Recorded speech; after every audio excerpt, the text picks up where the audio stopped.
Ini adalah Epiphone 1959 ES355 Semi-Hollow Body Series. Gitar ini adalah hasil kolaborasi Epiphone dengan Gibson Custom, dan hasilnya adalah gitar ikonik yang muncul di tahun 1959, dan untuk model ini adalah model semi-hollow nih. Check it out. Dari segi spek, body dengan menggunakan layered maple poplar dikombinasikan juga dengan long tenon joint mahogany neck.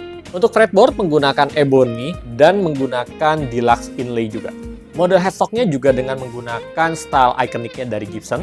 Untuk pickup, gitar ini menggunakan Gibson Custom Backer US Puff Style, Gibson Custom Shop Historical Reissue Tailpiece, juga dengan menggunakan Grover Rotomatic Tuner. Gitar ini juga sudah termasuk upgraded vintage style wiring, dengan kata lain switchcraft toggle, switchcraft jack, CTS pot, dan Mallory kapasitor.